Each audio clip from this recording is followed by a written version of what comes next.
keys to the game, like in exchange for like helping me out. And then they gave me a ton of very useful information on how to counteract that. And so there's some things I can add to the game that checks for that. Would maybe like, again, just kick someone for half an hour or something if they're using a speed hack. I don't think people really care again. Like I'm hoping it's not quite the target as Call of Duty, but I'm sure some people will come in like, oh, this is fun. I get to mess with some people for a while.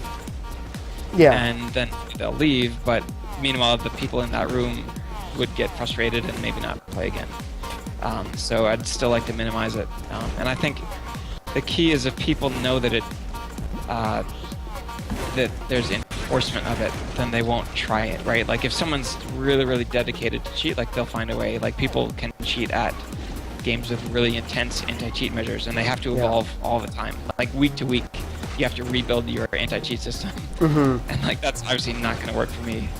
But again, like both of your basic mechanics kind of work against that. Kind of like Tribes. What made Tribes really popular way back in the day was the fact that, like aimbot didn't work well on it because it was a projectile. It had actual trajectories, and the players had the skating mechanic, which is a lot like the rollerblades in here. Yep, and that's a lot harder for a computer to handle. So I think, and speed hacks are actually pretty easy to detect because you just look at position changes relative to world time. Yeah. And then you're like, okay, that's obvious. Aimbot's a lot harder to catch. But there's also things, people could just like nerf or like maybe walk into a room and just like hit a button and like everybody dies because they packed in the code with that. Like right now the game is not run on a main server. It's run on a client server, so there's really no way to trust that. So my hope is the game will get big enough to warrant like, and with funding, like help support like the creation of official servers, and then I can kind of do more controlled anti-cheat stuff. But that's I think a problem I'm going to have to solve when it starts happening. Do what I can to anticipate it, but solve it later. It's a funny set of problems because I've never made a game where that's a problem. But it's kind of like a good problem to have because it means a ton of people are playing your game. But on the other hand, it can also like destroy the game, right? Like if people are like, oh, everyone's mean and cheating on this game, then they just won't play it. That sucks.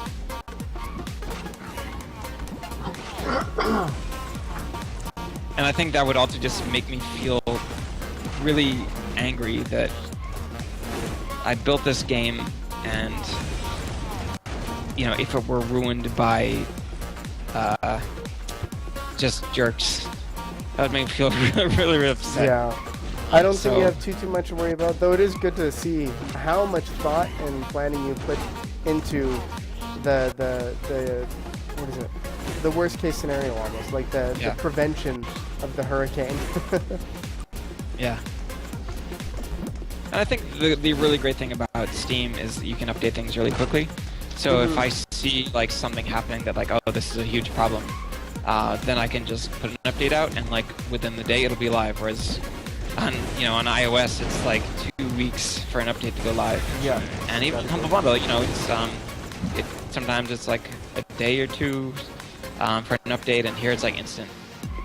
So I think I can be in the position to be on the front lines and catch stuff pretty rapidly. I do enjoy the fact that you are working with the people that are finding like the exploits and the cheats and everything, as opposed to just be like, NDA.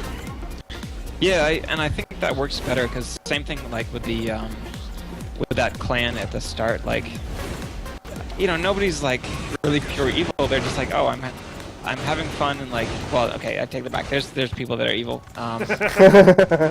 But I think for the most part, like if you're reasonable with people, they'll be reasonable back. And I think as a solo developer, small developer, they'll also be more understanding than like, oh, it's Activision, screw them.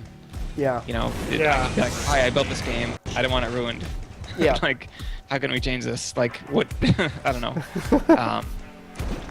And people so far have been pretty understanding. So, but I think that approach works better than going after someone with a hammer and just yelling at them and, telling them they must stop or they'll be banned forever when they've just kind Completely. of screwed around a bit. So Yeah. Well, that's always good. So this soundtrack is grade A meat. Thank you. How did you meet the DJ, or like, did you do it yourself? I'm not even familiar. So the first couple tracks, the ones from Adhesive Wombat, I heard about him from the Super Hot trailer. So that's Oh, he the- did Super Hot? It is Super Hot. So Oh. yeah.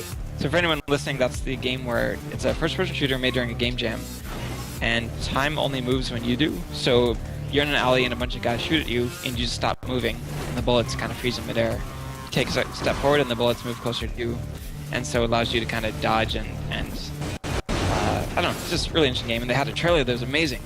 Yeah. And this, not to take anything away from the game, but the music was awesome, and it totally made the whole trailer. And so I found him through that. I was like, this is the style of music I want for my game. And I reached out to him and licensed some tracks from him because he has an album with a bunch of other great stuff on it. So that's, there's 4 tracks from him. There's 3 that I had written just for the game. It's a guy named Anoctive, and I met him at GDC. He did music for a game called The Virus Named Tom. And I really liked the style of some of that music. And I just wanted to work with him at some point, so I basically hired him to write 3 songs and then licensed them from him. And the last song was actually just a guy that messaged me on Reddit. He was like, "Hi, I'm a artist, like a game, want to have your music in it." And what was really funny about it, so he sent me a couple tracks, and they were good, but they weren't like quite what I was looking for. And so, but at least I responded to him and said like, okay, like this is cool, but I want something more like, I don't know, I think dodgeball-y was the word I said. And then he returned like a day later with another track, or like the kind of the bass for another track, and it was amazing. It was like what's now my favorite song on the soundtrack, probably. And so then he finished that song up in like a couple days. So another good example of, like I could have ignored the Reddit comment or just like ignored it after listening to a couple tracks, but I know that I want people to give me the benefit of the doubt, so I try to do the same for other people. And in this case, like it resulted in like an amazing track that I'm really, really happy with. Yeah, And totally. hopefully I'll add a couple more to the official soundtrack. That's also going to depend on kind of time and budget and stuff. It's honestly, most of the pain is just getting like contracts together for all that stuff. But what I'd love to do more is use like Steam Workshop. It may actually not be possible right at the start, but there's a new Steam Music initiative where people can listen to stuff from their own library. And so they're basically integrating music and media into Steam. And this is all public. This isn't any secret information. And what I'd love to do basically is have artists upload their music as Steam Workshop content, have people vote on it, whatever, for the game, and then people can buy it right through Steam. And that might be a little ways away, but what's great about that is I don't need to decide what's on the soundtrack. Other people can do that on their own. Like, oh, this type of electronic music I like, or this whatever I like the best. And also, I don't need to pay up front for the music. It's just people. I'm just giving artists a platform to sell their music. I mean, the game would definitely get a cut because, as with everything in the Steam Workshop. But that to me seems the best possible solution. So it might not be available right at the start, but that's where I'd love to go with this, because you're playing a game a lot, and even with 8 tracks, that's not a lot of music for a game that like plays over and over again, right? Like TF2 doesn't have a soundtrack. It's really any easy to blow 5 multiplayer hours shooter of doesn't have a soundtrack. Yeah. That was kind of the story of the album, so I just kind of clued it together from a couple different sources and just found what I liked and reached out to people, I guess. Oh, and as Average Gamer said, so there's sort of a 6 degrees of separation. We knew about Super Hot from Markiplier as well. Oh, Yeah. nice. Yeah, That's that funny. was one of the funnier videos, because just the one thing, super hot. Super Yeah. hot. His expressions are amazing. Like, and watching his that, radio like, voice. it's so perfect for Dodgeball. Yeah, such a radio voice. Yeah. So here's one thing I'd love to do too is allow people to have make announcer packs. So someone like him or someone else that like either wants to record like their own voice or a silly voice or whatever, records their voice, maps it to different kill types, uploads it and sells that on Steam Workshop, and then now you've got like 100 different announcer packs that you can download. And I think that'd be a fun way for people to contribute to the game and maybe make some money too. That could be some interesting stuff too. I would love to hear a smooth jazz radio host announcer. Yeah, totally. Yeah. A college radio host. Get some on the Light FM. Oh, what a double kill. So I went to a Steam Dev Days, which was a conference in Seattle, and basically a bunch of developers hanging out and listening to kind of Steam people talk about their current plans and give tips on kind of how to do certain things. And they gave a talk on user content, which was amazing. Just like the way they've dealt with TF2 and their philosophy behind the whole thing. And it's really just like you allow players to like make your game better by adding things that other people can then enjoy, like allow them to make money off your game. And that's exactly what TF2 has done. And that's something that I really, really want to do later on Steam. So that's like level editor, that's creating pieces for levels. So maybe you don't want to make a whole level, but you can create some nice textures or graphics or decorations or interactive light sculptures. You put them up there, you can sell them, give them away, whatever you want. Other people build levels, then they sell those, give them away. People can create custom bots, bot decorations. Maybe they can create and organize tournaments, and maybe they like sell tickets to the tournaments. Like there's all kinds of different things, and like I said, announcer packs and songs and like all this stuff that people can basically create an economy in the game. And if the player base supports it, I think the game itself could really encourage that kind of stuff, you know, particularly because it's not a hyper-realistic game. You know, someone can create a new bot texture because it's almost like a square, right? Yep. Oh, you look at like Minecraft like that too. You have all of your custom skins that you upload right to their website. Yeah.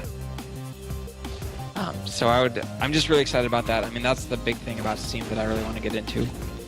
And, you know, obviously that can also help financially support the game a lot and help financially support people that are doing that. So that's also definitely an exciting part about it. That's pretty cool, actually. Some neat stuff, kind of in the production line for this game. Yeah, it's gonna be busy. Yeah, definitely. So you managed to deal with the whole fact that the bots would somehow manage to do a 360 no scope?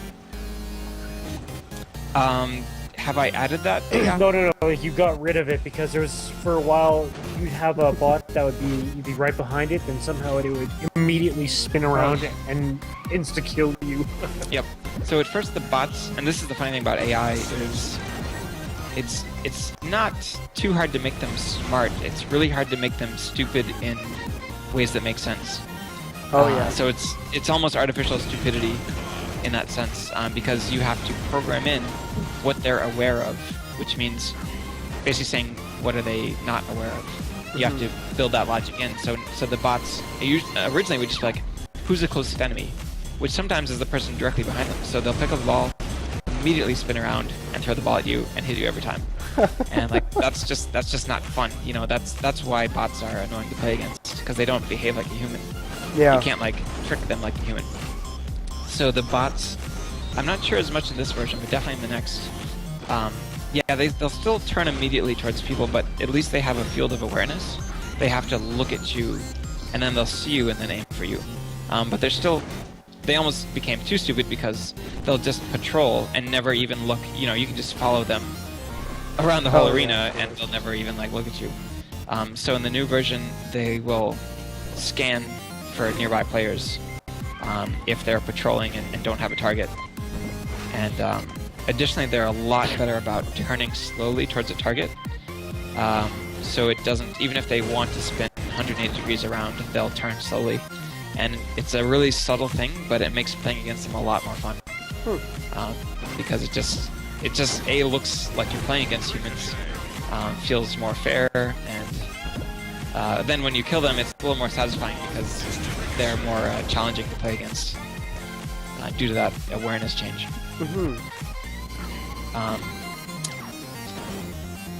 But yeah, that was. It's hard to get AI right. You basically have to like play the game and then figure out what are my limitations when playing it as a human. What am I aware of? What am I not aware of? What are my goals? And then find a way to codify that with like a behavior script. Interesting. And it's fun. Like when they first got a bot that like would even just like follow a ball around the arena, felt amazing, almost like a like a dog you've trained or something. Then when it doesn't work, it's super frustrating because you're like, oh, that ball's right there. Why are you so stupid? Like, why didn't you? Like, this really obvious thing, but like, obviously they'll just do what you tell them. So. A lot of things that we as players do not think about that goes into making a game. Oh yeah. AI in particular, like you only see it when it breaks, and then it looks really, really stupid. Like if it's caught on like a tiny ledge, it's really frustrating as a developer. But like as a player too, you see that, and like that's when you know, like, oh, this AI sucks. Yeah. Oh, nice catch. Yeah, finally. So what was the easiest thing to do in this game, to implement? I'd say like physics and stuff. So physics over network was very hard, and there's still obviously issues with it.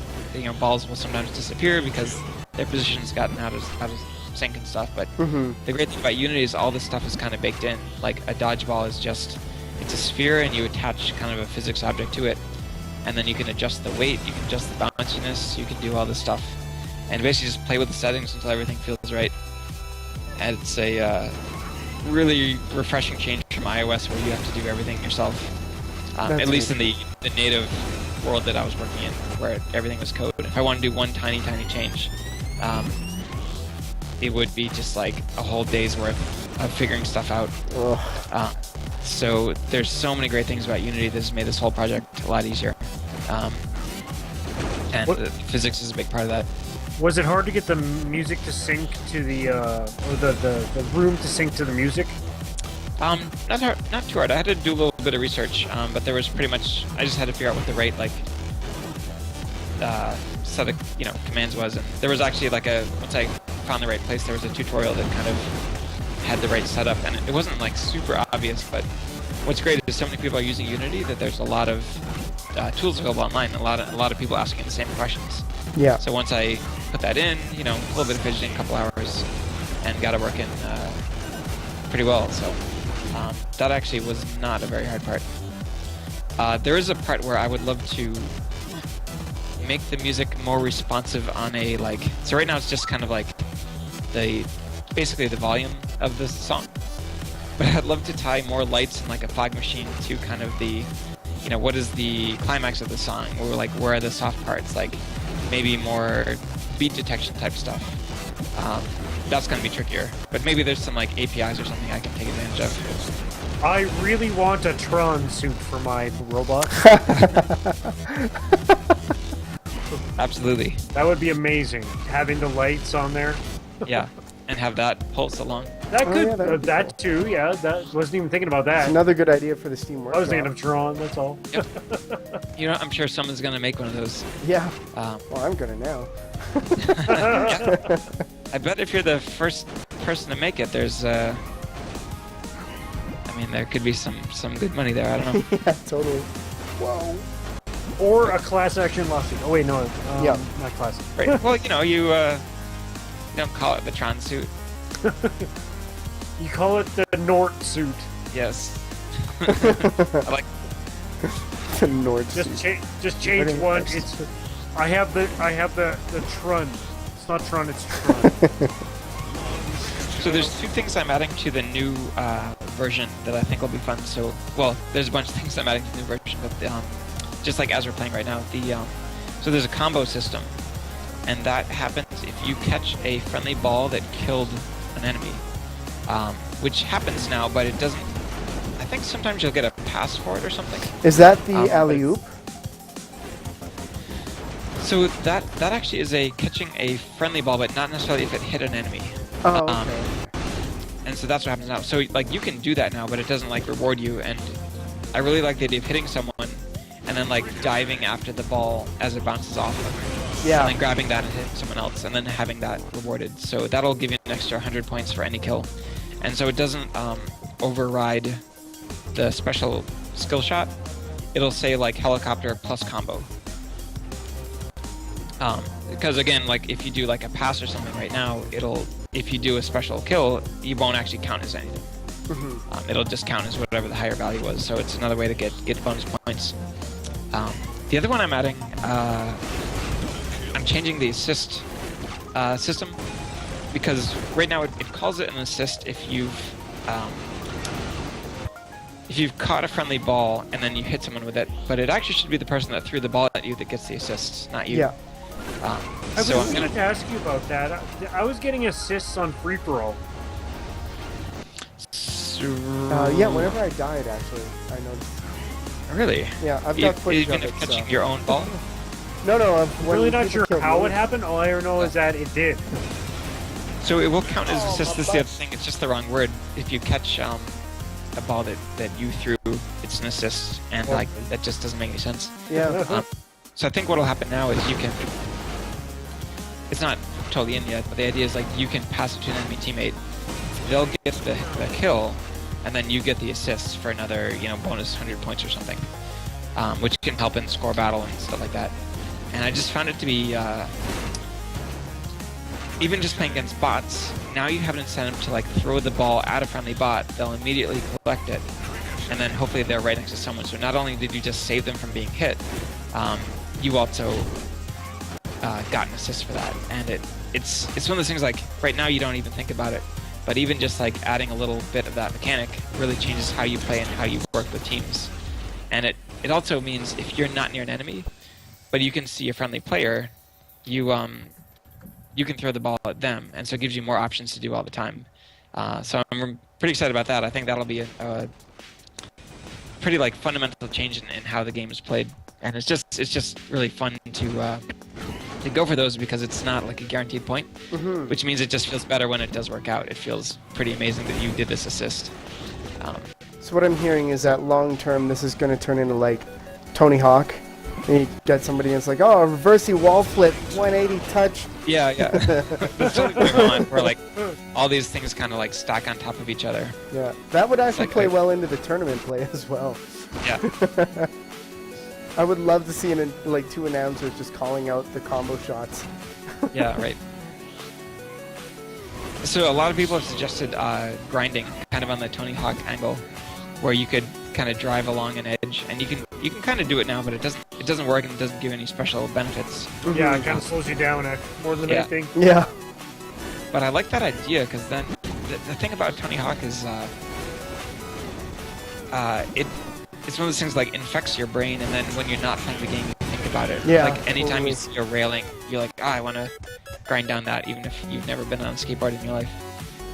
But I love that feeling, and I think with Dodgeball, like I just want people to look at the arenas that way. That every edge is its own kind of opportunity for another trick shot, and then it adds to the combo system where you can do like a grind, helicopter combo. As long as there's a max, that'd be the big thing. Is that I don't want to see one thing that like makes you win the game in one hit. Right. But if they pulled it off, that would be amazing, right? Yeah. Exactly, it's rewarding. I just got another assist, but I threw it. Yeah. I didn't catch it. I threw it. And that doesn't make any sense. So I think I just got an assist as well.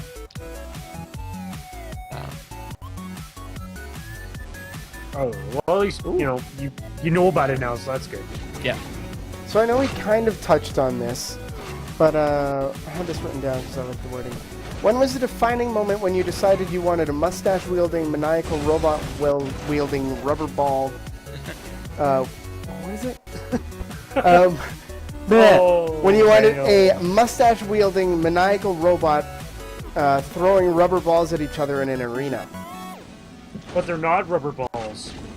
Well, They're light balls. They're a little bouncy. They're They're balls bouncy. of light. Bouncy light. they're like those They're rubber balls with plasma lights balls, in I them. don't know. Either way, Okay. like, was there any defining moment when you're like, you know what I want to do? I want to do dodgeball, but it has to be with robots and Tron lights and disco And music. mustaches. Yeah. It was really just added over time. Like Dodgeball was the core idea, and then the great thing about Unity is you can just play around. And as soon as I added kind of the roller skate element, then everything fell into place around that. So, you think of like roller disco or like, there's that kind of tie-in. And I love electronic music. It felt like a great excuse to be able to create a really good soundtrack around the game, and it allowed me to do kind of like neon-y dance club lights. So like it opened up a lot of things like thematically that worked well together. The googly eyes and mustache, so I just needed like a placeholder art for the face, and the only thing I know how to draw is googly eyes. And I couldn't get the mouth working just right. Like it just looked weird. I couldn't get a good smiley face. And I don't know what happened. It's just one of those things that came out of the blue, like, try a mustache. Like it was really just like that. I mean, I think a lot of the design of this game kind of happened like, right, you just experiment, and then something works, and you're like, okay, let's go with that. I think the next physics thing you need to implement is to make the googly eyes actually googly. Yes. Like the mustache Cookie blowing in Monster the wind. style. I want, at the very least, I think like full googly might be weird, but I want them to react to what's around them. That's To a make good them, idea. right now they just have that like 1,000-yard stare. Yeah. Like, that's a little creepy. But like, if you play TF2, like the expressions they have are amazing, and the way that they'll look towards enemies or weapons that are flying past them, it really like brings them to life, and it makes the replays and screenshots amazing. Yeah. And hilarious. And I think with just a little bit, I could have eyes that, at least the pupils, right? Like they just track something that's nearby, and if there's a ball flying by their face, they'll kind of look at it and maybe like have a little worried expression on their like, get some eyebrows, right? Like you can do a lot with really, really simple shapes in the face. So I would love to do that. And I think that's another thing. Like it's a really, really subtle thing, but will make the game really feel, really come alive in that sense. Lovely. Yeah, I completely agree. That would be really cool to see. Kind of cool.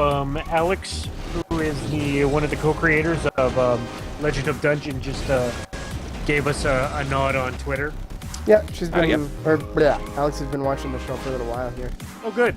And that's even better because it's a good sort of segue, because next week we will be featuring Legend of Dungeon. Another one of my Fantastic. favorites. And yeah, Legend of Dungeon and Default Dan.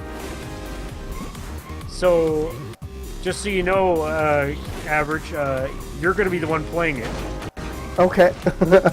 because I've already played it. Yeah, no, that's So- fine. I think I watched one video for it, so it'd be good to play it. Yeah, I watched a video on it, and it was still horrifically frustrating. But it was so fun, so fun.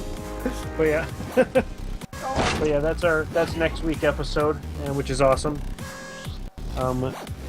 So do you have anything you want to mention to us right now that we haven't dwelled on?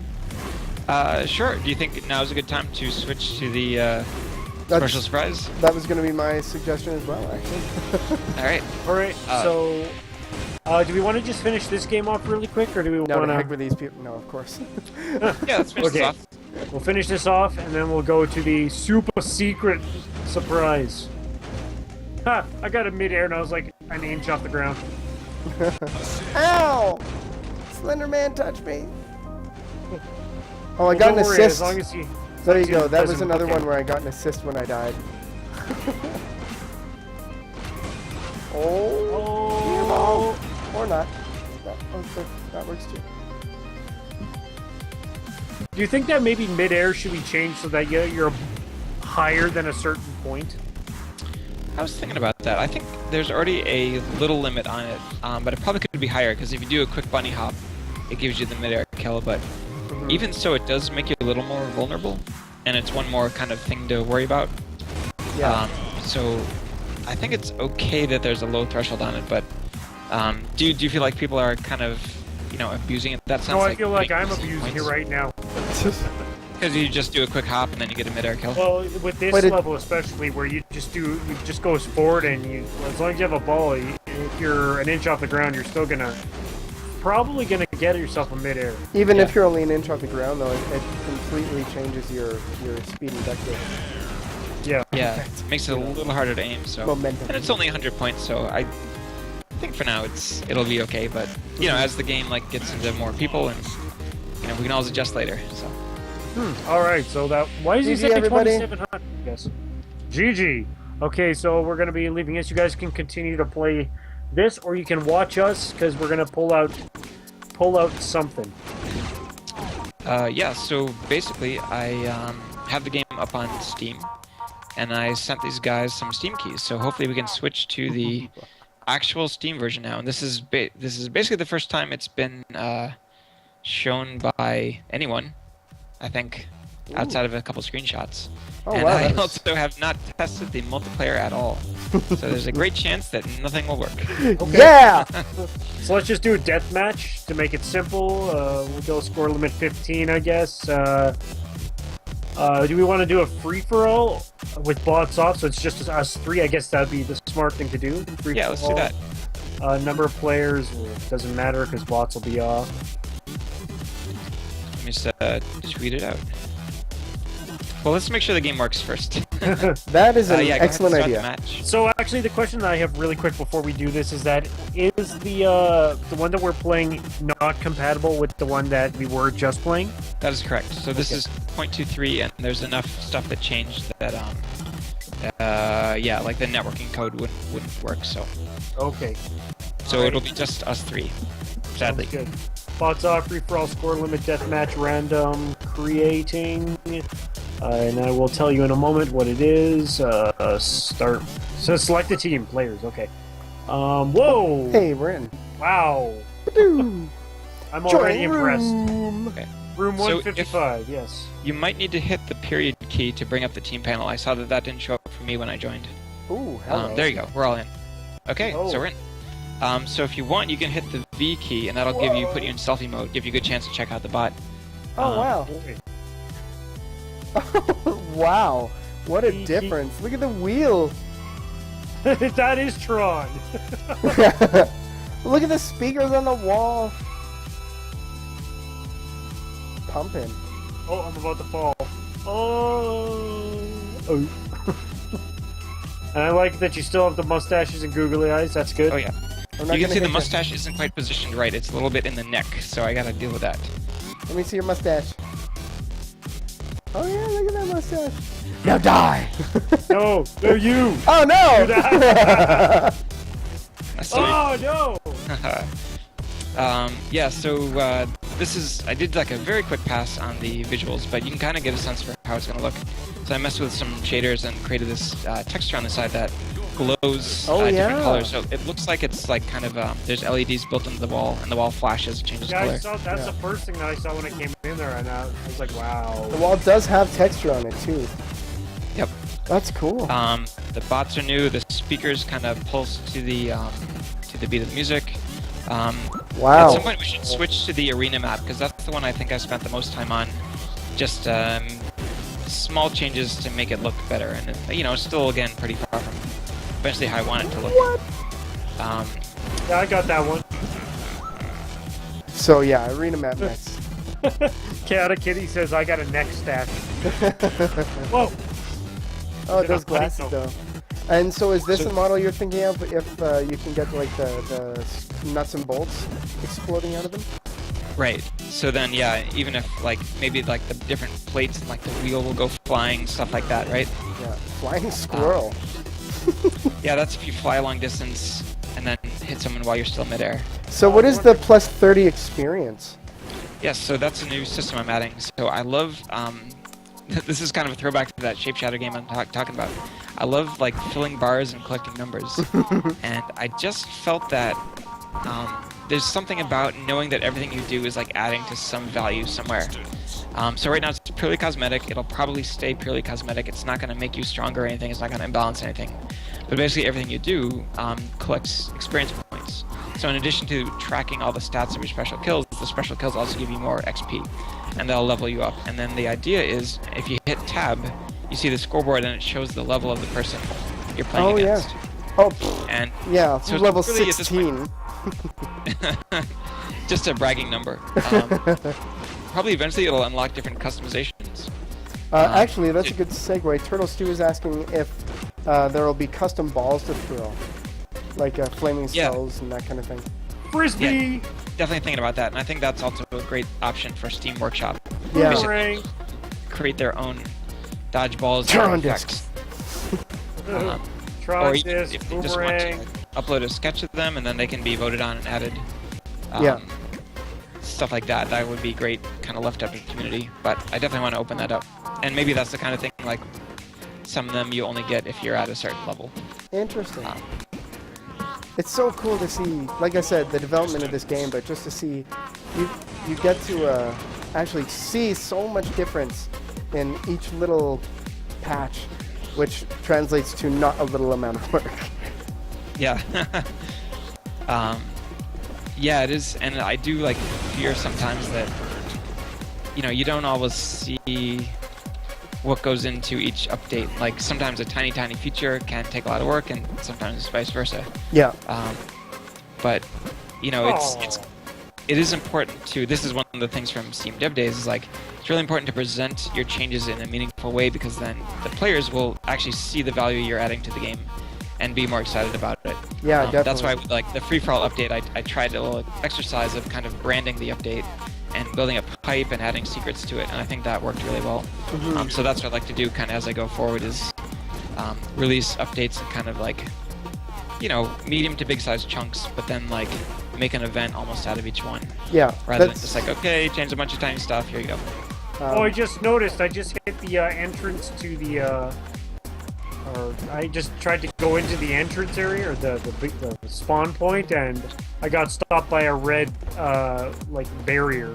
Yeah, now it's like a force field that only shows up when you like run into it or throw a ball. That's cool. Neat. Whoa. The effect's not totally perfect, but that's kind of what I want to go there.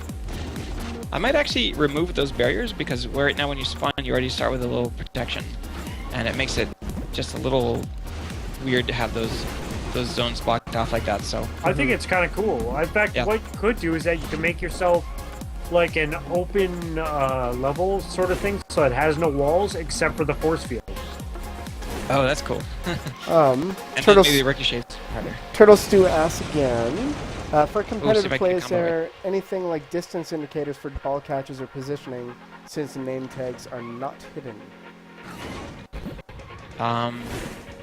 Sorry, say that again. Is that Yeah. the chat? Yep, for competitive play, is there anything like distance indicators, so like how far away people are for ball catching? So like if you throw a ball at me from across the room, will there be like a distance saying that it's like 100 meters, 95 meters, 50 meters, 10 meters? That's a great idea. Let me write that down. Right, it should say like how many meters you were away when you have a long distance shot. Yeah, totally. And then it should, I've been meaning to add a stat that tracks your longest distance kill, so you can kind of set records for that, or know how close you got with each shot. Oh, I also changed, I think I mentioned this on Twitter or something, but the ricochet logic has changed in a way that I think is a lot better. So before, like, any time the ball bounced off anything, it would be a ricochet, and it would cancel whatever skill shot you were trying to do. Yep. And now the ricochets only count if they're off a wall. So a non-flat surface, a like horizontally flat surface. And it also won't override a special kill. So let's say you're doing a long distance kill and it just nicks the floor right before it hits the enemy. It's still a long distance kill. And this also means ricochets are a lot harder to pull off, because it's really hard to pull a ricochet off a wall. So I boosted their value up. Again, you might need to hit period to show the team select. But actually, Yeah. What level did you want me to do? The Arena? you switch to arena actually. Yeah. arena. Okay, resetting the match now. Another question I had, which goes back to my... This game feels like way back when in Halo. Halo 3 actually did it really well. About any good shots you could do, that kind of thing. You could save replays and show replays off. Like, would there be anything like that on the Steam Workshop? I totally want to add that feature. It's a little tricky because, let's say you're the host and all the physics are being simulated from your actual game. Yeah. Now, if you run a play, I can't like rewind the position of the balls. Oh, But I yeah, could probably totally. hide the real dodgeballs and just like simulate some fake dodgeballs moving, and so it's not impossible to do. It's just like there's a couple tricky things there. Yeah. Particularly with a physics-based game. Yeah. By By tricky totally things... possible, and I think it would be amazing. So. Yeah. I think it would be amazing, but I also assume by tricky things, you mean hundreds of hours of work. No, I don't. I wouldn't say that. Couple days maybe. Yeah. So there's Ooh, a level couple things in 2. this arena.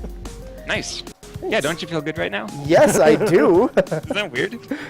I need to make it a little more obvious about like when you're gaining XP and when you gain a level. Right now, it literally just has a text bar that says you gain a level. It needs to be a lot more particle effects, right, to make you feel better. Need to get that the monster truck announcer back in. Yeah, level. You gained a level. But I think with this arena, like you can kind of start to see the direction I'm going. So the outside walls now have this kind of darker paneled texture. Really nice there's a texturing couple- on the wall too. Yeah. There's some trim in there, and it all has like specular lighting. So based on your position in the light source, it'll kind of glow differently. It looks like it has depth. Yeah, I saw the ball against where the speakers are. It looks like you can see how the light is reflecting off it, and that's really cool. And the floors too have this cool depth to them that's added again just by kind of a normal mapping. You know, there's no complex geometry there. It's just messing with textures and shaders. You know, and again, it's like little stuff, right? Like the game. Nice catch. Thank you. You know, the game has to play well. But I think it's at that point where like a little bit of polish is really gonna make it feel a lot better. Yeah. Oh yeah, like the LED trim around the top also is kind of different. Now it has like, it's not just one flat bar, it looks like little tiny lights. Yeah, it looks like an actual LED strip. Yeah. I noticed that your wheels are not turning, and that's something I'll need to change. Yours aren't either, it's more like a floating thing. Yeah.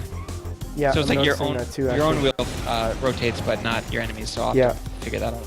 This is actually my No. favorite map too, so I'm glad that this is the one you spent the most work on. One thing I was wondering is that are you ever going to consider implementing things like jump or not jumps? What would you want to call it? Like a catapult type plate in the ground. Oh yeah. Yeah, I think so. I think that'd be fun. I think that would help open it up to like larger maps. I think Lot of people taller do maps, that. indeed, Yeah. or at least. Yeah, I love building maps, and I want to get more on that. But yeah, up to now I've kind of just been focusing on features, but hopefully right after launch I can start adding arenas. Yeah. And you know, someday when I have the level editor, if I have the level editor, Yeah. then there will be hundreds of maps. or You know what we're thousands gonna of maps. see right away if there's a level editor? Somebody's gonna rebuild like GoldenEye Arena Oh, or yeah. facility. Facility. Somebody's gonna- That's I what would you're pay gonna money see. for You're that. gonna see I all would- sorts of GoldenEye multiplayer levels built for Dodgeball. Yep. And the It'd be ghost. fun too, because like it Halo would be so 1. tiny and constrained, Yeah. but it would be ridiculous. That would be really good. That was actually one of my favorite things, you know, like growing up in Time Splitters 2, was their level editor. Oh yeah, it's so fun to do that stuff, even just messing around. I think Mikey And I think- Giant played that with us once. The other like nice thing about this game and level editors is you can make them pretty simple, right? Like if you're making a map for you know, Call of Duty, right? Like it's got to be insane, or Yeah. TF2, right? Like that. There's a tremendously high bar there for people Yeah. to make levels, but I think here, like, you know, you add in a couple disco lights and just create a couple interesting ramps and jumps, and I'm sure we'll see ridiculous maps, but I think people can get into it, and there's a very low bar because of just the simplicity of the whole thing. You're also going to see levels with just light bars. Yeah. Oh yeah, Just for a sure. giant strobe. There's all sorts of just the floors made of light bars. Yeah. You should what you should do is you should borrow the sky from Black Ice and make it a floor. Yeah. That would be cool. Just like an infinite looking floor. I'll talk with that developer and see if they want to share that asset. Or Gary Super Cooper's duper pretty Gary cool about Cooper. his stuff. Yeah. He's Awesome. awesome for what he does. So it'd be good Sneaky. cross promotion. I'm sure he could put make one of your robots as the main character. Oh, of his. totally. Right.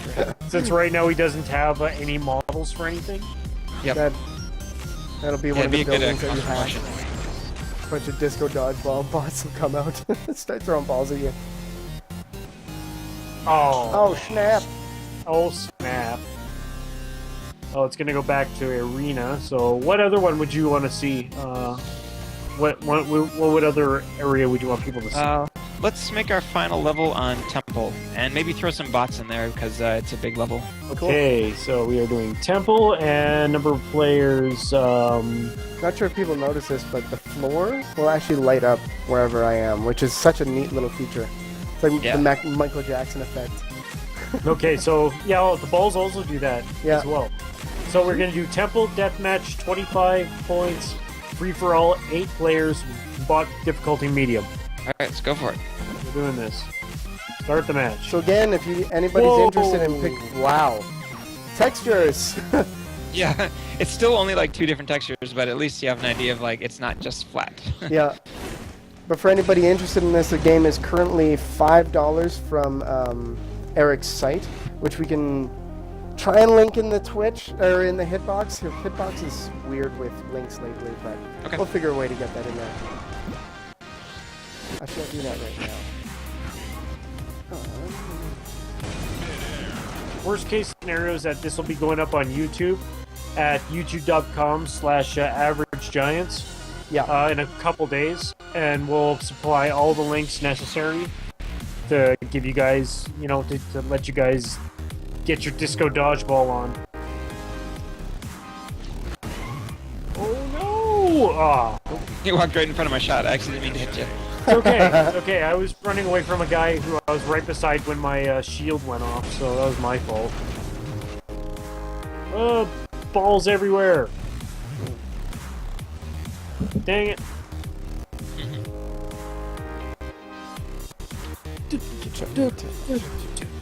Oh, come on! Come on! Come on! So maybe you can see if you're looking at the bots how they kind of turn a little more gradually towards as they moving around and as they like acquire targets. It's not quite as just insta look. Oh, and it tells you when someone's on fire. And there's all kinds of achievements based around that too. So the number of kills you have while you're on fire, the number of people that you extinguish, which is KO them while they're on fire. If you do certain things to become on fire, all these different things. There's achievements for ending a match with a particular type of kill. Oh, cool. There's about 40 achievements I've added in, and probably add a bunch more over time. Corey's on fire. I called that The the bots are on NBA fire. Jam effect. No! And all that kind of goes like the on fire thing. It's the same thing with the announcing the kill types. I want when people do something good to know that it got broadcasted, kind of that like ego stroking totally. thing. Yeah. And I think knowing that everyone else knows you're on fire Makes you target for one. lets them know you're on a good mission. Yeah. It turns them into a target. Which yeah, well, it should. that too, yeah. Yeah, no, it totally should too. Yep.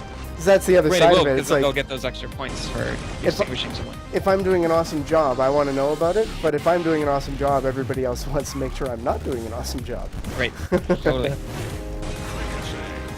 I think you also, yeah, I did change this. A bunch of people asked, they wanted they wanted bonus points if you kill someone while they're on fire. And I added that now. Oh, and good. it's just like an extra 25 or so, but that does add up. Yeah, of course. Forgot to add that in the change notes. Oh, sneaky. Ow.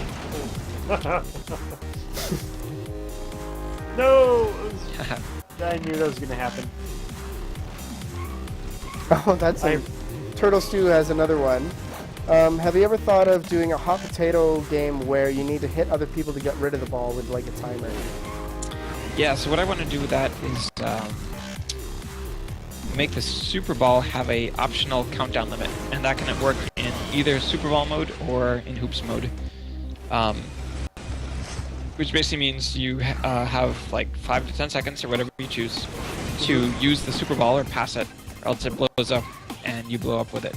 Oh, cool. That becomes like a hot potato mode, and that would make, I think, Hoops a lot more interesting, because then like you have to pass it, and anytime you have a ball like and you're aiming up the shot, you know that the clock is ticking and you'll blow up very soon. Gets that stress very going. stressful. So I want that.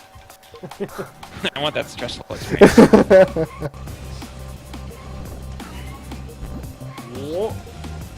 Oh, you might also notice the boost meter recharges a lot faster in this mode, and so does the jump meter fills up a lot faster too. I think it was just one of those things, like it took too long to do both of those things, and it made it not as interesting. Made it feel a little sluggish in certain ways. So also charging up a shot is also a lot faster now. It's probably twice as fast to get to full speed. Just kind of gives it that faster pace. That's a good thing.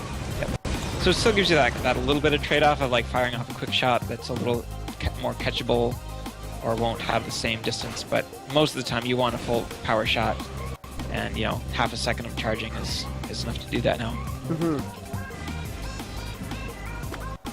I'm really loving the light effects off these textures. Thanks. Yes, that kind of lighting is so cool. Yeah. Oh, totally. And it's nice since I don't have a ton of geometry in each of these levels, either now or planned in the future. I can kind of invest a little more processing power in those kinds of lighting effects. Yeah, it just looks cool. I don't know. Yeah, watching the light reflect exactly. off it noise. Yeah, this actually makes it like your spectators will have a lot. Even spectators will enjoy it more, I think. Yeah. When I very first played this game, when Might Be Giant showed me it, I loved it, and the graphics were very unique. Like it had your own kind of signature on it. I think these updated ones with the textures make it look, again, like you still have your signature on the game, but it just gives it that extra little edge that I think the game really is going to benefit from. Right. Particularly, when it's on Steam, like it has to look good in a screenshot, and up till now, I think it's in a video you can kind of see that it's colorful and exciting, but in a screenshot it looks pretty bad. So having some level of screenshot appeal is important. And again, this is just a start, but I think up till now, like everyone said, like it's a great game. It looks like crap, but it's worth it or something. Right? It looks like crap. They're wrong. And I think hopefully that'll slowly start to change as I add more and more to it. That it'll be, it plays well and it looks good too. Yeah, definitely. Though, gotta say, best mechanic ever is this meaningless leveling. Is that great? I just hit 3. I'm like, oh my god, I'm 3. Oh, that doesn't do anything, but awesome. It doesn't. It literally does nothing. It feels good. It's a close game between the bots. Yep. Everyone stop Mike. Oh, I'm on fire. Mike, don't go near me, Mike. As I almost got killed. Oh, Mike just got caught on a wall.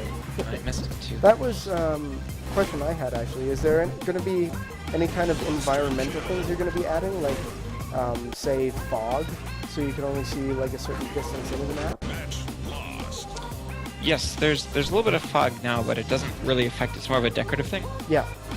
Maybe on larger maps that'll be more of a issue, and I also would love smoke machines that kind of turn on at certain parts of the music and then would increase the fog in the level. Oh, totally. So maybe like in some sense that becomes a mechanic or something. I don't know. or just to kind of get up to your ridiculous level, so all you see is like the glow moving around. That might be fun. So maybe some level, right? So there's ways to play with it to make it a little more interesting. But basically make these look more like dance clubs. Yeah, be a lot of fun. So yeah, exactly. More the dance club look is better. Cool. I think I gotta run. Okay, Yeah. we'll just get out of this and we'll say our final thingamabobbers. Sounds good. Yeah, that's a good idea. So, basically, super huge thanks to you, Eric, for coming along and joining us here. It was so much fun. Lots and lots of good information, too. Yeah, I'm really like interested about to see where this game's going to go. Cool. Thank you, guys. It was awesome to be on here, and thanks for streaming this out. And considering where it is right now, I mean, it's already amazing, so it can only go up, so there's that. Let's hope. Thank you so Alright. much for the Steam keys as well. You're welcome.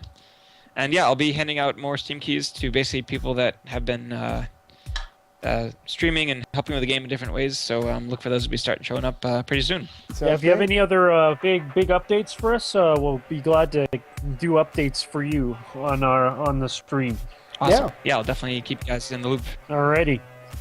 I guess that's it for now. Thanks everybody in the chat for stopping by and spending some time with Eric and us. And hopefully you can join us next week, because next week is another great episode where we will have Legend of Dungeon creators, Alex and Calvin, I think it is. I apologize. Robot loves Kitty and Kitty loves Robot.